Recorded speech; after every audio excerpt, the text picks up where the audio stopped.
L'importance de bien administrer son régime d'assurance collective et de bien contrôler les coûts. Ça, c'est très important. Et pour en discuter, on reçoit au podcast Cachemire le conseiller en régime d'assurance collective chez Mallette, Christian Renaud. Comment ça va, Christian? Ça va très bien, toi aussi, Pierre, merci. Dis-moi, Christian, contrôle des coûts, là, c'est important? Exact. Ça fait partie d'un mot qu'on entend souvent, particulièrement au niveau des régimes d'assurance collective. Les régimes d'assurance collective sont rendus à une facture importante de la rémunération globale, autant pour l'employé que pour l'employeur. Ça commence à être extrêmement une question de coût et de rentabilité, souvent qu'on entend. Donc, faut poser les bonnes questions, puis il faut faire les bons gestes au niveau de poser les bons gestes pour être capable de trouver le régime qui nous convient le mieux. Qu'est-ce que tu vois sur le terrain actuellement, les préoccupations des gens qui vous appellent, soit vos clients actuels ou ceux qui veulent des prix aussi, là, parce que vous faites ça aussi, vous êtes capable d'offrir un éventail de prix aux clients qui cherchent à peut-être migrer vers un nouveau régime, puis peut-être aller chercher des meilleurs ajustements. Mais qu'est-ce que tu vois actuellement sur le terrain? Sur le terrain, on voit plusieurs choses encore. Je te dirais qu'on parle beaucoup de flexibilité. OK? On est dans une ère où on a un clash de génération, que j'aimerais dire, là, où on a des nouveaux qui aiment bien faire des choix, qui aiment ça choisir, que peut-être le modèle établi depuis 20 ans, ça leur plaît moins. Puis à l'inverse, ben, on a les gens qui sont là, nos gens d'expérience, qu'eux autres sont habitués à un modèle dans lequel ils se retrouvent bien, puis que quand on leur parle de modifier tout ce qu'ils ont eu pour tout ce qu'ils ont, pourquoi ils ont payé toute leur carrière, ben c'est sûr que ça chicote. Fait que on entend beaucoup un besoin d'avoir un régime qui va être scindé en 2 ou 3 offres pour être capable de rejoindre les différents classes d'employés qu'on va avoir à l'intérieur de notre business. Mais il faut faire attention, Pierre, parce que plus on parle de flexibilité, plus on risque de s'en aller du côté hausse des coûts. OK? Parce que plus on permet à quelqu'un de choisir ce dont lui il trouve rentable, qu'on va dire, pour Ouais. lui, puis qu'est-ce qui. Ben, moi, dans le modèle traditionnel, les gens financent tous un même produit, puis les gens se mettent en collectif, collectivement pour payer, pour assumer un risque ensemble. Ouais. Quand on fractionne ce risque-là, ben, ce qui arrive, c'est que là, les gens, il n'y a plus personne qui finance personne. Fait qu'on se vient à aller augmenter un peu la facturation, donc il faut faire attention. Donc, il faut trouver le juste milieu là-dedans. Mais ça revient à quelque chose à la base, il faut questionner. Il faut questionner, c'est pourquoi on paye. Puis, à l'intérieur des régimes d'assurance collective, il y a des conseillers en assurance collective qui reçoivent une paye, c'est normal. Et il y a des assureurs aussi qui eux autres chargent les frais d'administration. Puis ça s'ajoute sur le volume de tout ce qui est réclamé par les individus, par les assurés. Fait que ça, c'est 2 points qu'il faut questionner. Puis il faut vraiment que les gens, malheureusement, les gens ne questionnent pas. Puis ça fait des grosses différences à facture. Souvent, on va avoir travaillé dans des dossiers. C'est pas rare qu'on rentre dans des évaluations. Les gens nous mandatent pour faire des évaluations de coûts, pour faire des évaluations même de structure de régime. Puis on arrive chez le client, puis on fait l'évaluation, puis il y a 10, il y a 12, il y a 13, il y a 5 d'économies. Puis souvent, ce n'est pas des économies qui sont rattachées à modifier le régime. C'est tout simplement de changer la structure administrative, de changer le fardeau financier, mais c'est de l'argent direct dans les poches de l'employeur, c'est des argents directs dans les poches des employés.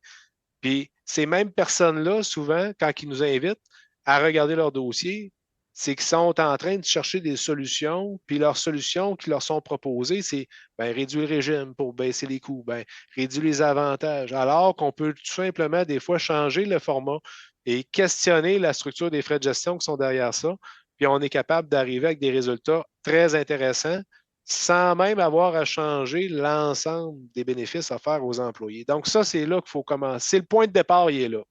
On travaille avec ça au début, puis après ça, est-ce que tu vois beaucoup de magasinage ces temps-ci, des entreprises, des propriétaires d'entreprises avec les employés là, se questionnent beaucoup sur les coûts et là, cherchent à magasiner, là. Oui, ils cherchent à magasiner, mais souvent, quand les gens magasinent puis magasinent, il y a souvent un point de départ qui est la compréhension de qu'est-ce qui coûte quoi en réalité, comment est bâti c'est la structure derrière ça. Souvent, quand on regarde au niveau de la stratégie de rémunération puis la stratégie, ben, il il y a quelqu'un qui leur a vendu des taux un jour, donc ils sont habitués de chercher des taux. Donc, il faut faire attention parce qu'à un moment donné, ça nous rattrape. Puis, de magasiner continuellement son dossier, ben, à un moment donné, le marché, on devient moins intéressant pour le marché. Puis à ce niveau-là, ben, on vient à se faire rattraper par les coûts. Donc, il faut que ce régime-là, l'assurance collective, il ne faut plus le regarder aujourd'hui comme étant un seul silo. Il faut le mettre dans l'ensemble d'une stratégie. Puis, les employeurs aujourd'hui veulent se démarquer. Ils veulent se démarquer, ils veulent retenir leurs meilleurs talents, ils se comparent entre eux autres. Les gens quittent et arrivent et ils ont des commentaires qui fusent de partout. Donc, c'est important qu'eux autres prennent un petit pas de recul puis de penser à leur rémunération globale, à leur stratégie de rémunération globale. De tout mettre en assurance collective, c'est pas bon. Il faut, en fait, c'est pas bon si c'est pas adapté à la place et à la volonté des employés pour qui ils travaillent. Mais il faut regarder, bon, on veut-tu en mettre un peu pour la retraite des employés, on veut-tu en mettre un peu pour la protection de la santé, si on veut, puis l'invalidité au niveau du régime d'assurance collective. C'est-tu de la flexibilité en allant? Aujourd'hui, on entend des choses, là. Il y a des régimes qui se sont mis, on parle de remboursement pour des activités de la vie, là. Le sport pour le sport ou encore pour les besoins quotidiens. Là. Ça peut être autant l'entretien, s'aménager, ça peut être autant pour sauver du temps, donc la tondeuse, les changements de pneus. Donc, ça allait éclater là, aujourd'hui. Donc, les gens, le problème, c'est que ne faut pas rentrer dans le modèle de ce qui est l'effet wow ou l'effet flash. Parce qu'à la base, le régime d'assurance collective, il est là à la base pour protéger notre rémunération. Il est là pour protéger. Donc, on ne remboursera pas par un abonnement de sport la protection de notre salaire. Donc, il faut juste placer les pions à bonne place et s'assurer qu'on a une idée claire de ce qu'on veut offrir en tant qu'employeur.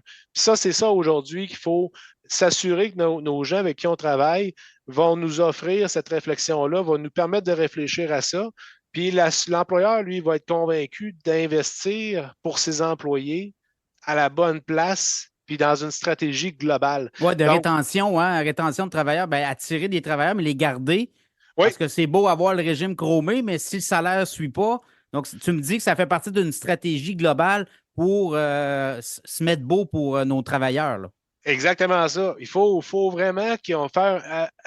Tu sais, les gens là, ont tendance à réagir puis en regardant, comme je l'ai dit tantôt, en silo. Il faut éliminer ce silo-là. Il faut le regarder vraiment globalement. C'est ça qui va faire en sorte que l'employeur va sortir du lot parmi les autres. Donc, et ça, ben, on est capable de les accompagner là-dedans. Chez nous, tu sais, moi, je suis associé pour le volet d'assurance collective. On a des volets au niveau des régimes de retraite. J'ai des experts en rémunération globale. J'ai des experts en équité salariale. On a plusieurs volets RH au niveau, puis on fait le tour du dossier. Puis il y a la bonne personne qui va intervenir, puis on travaille en gang pour être capable d'offrir la meilleure stratégie pour l'employeur.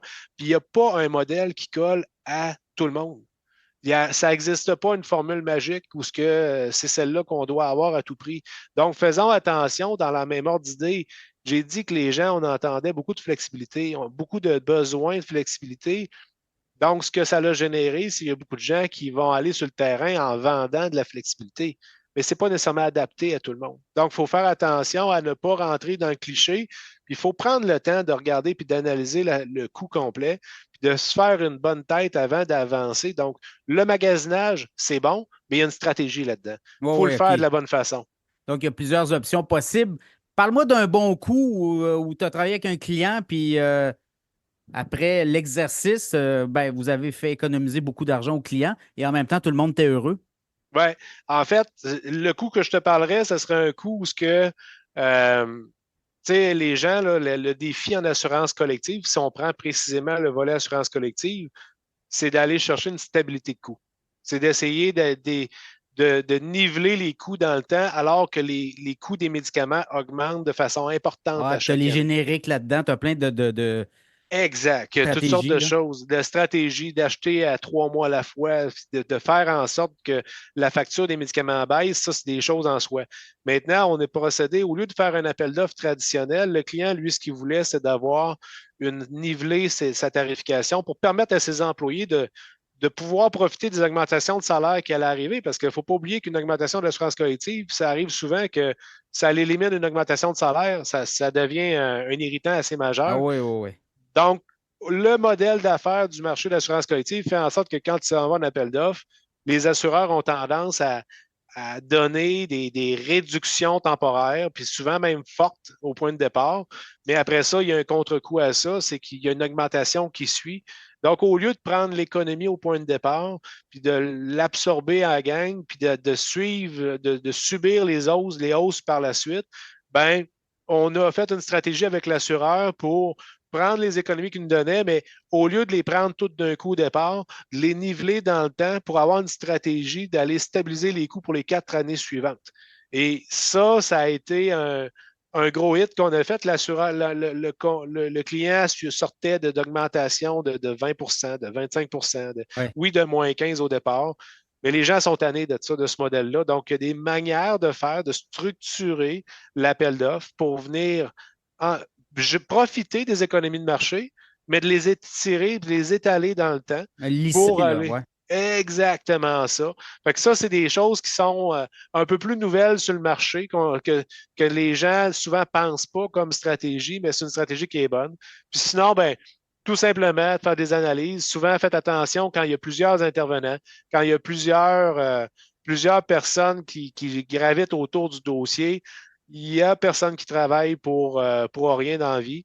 Donc, c'est des fois juste de revoir la structure de frais de gestion puis de sauver sur des dossiers d'un demi-million que tu sauves 10 de frais de gestion. C'est un 50 000 qui est récurrent dans le temps. Ça vaut la peine. Donc, il faut aller chercher ces stratégies-là pour aller mettre le dossier sur le fer, comme on dit. Puis après ça, ben, on construit dessus pour être capable de voir vraiment où est-ce qu'on a le goût de miser pour nos employés, puis qu'est-ce qu'il y a réelle valeur ajoutée pour nos employés. Sens-tu une conscientisation de part et d'autre? Parce qu'il y a les travailleurs dans l'entreprise, mais tu as aussi l'employeur. Les deux doivent se parler, là. Les régimes, souvent, tout est interconnecté. Sens-tu une conscientisation de plus en plus pour les travailleurs sur les structures de coûts et sur la façon dont on va aller chercher des primes?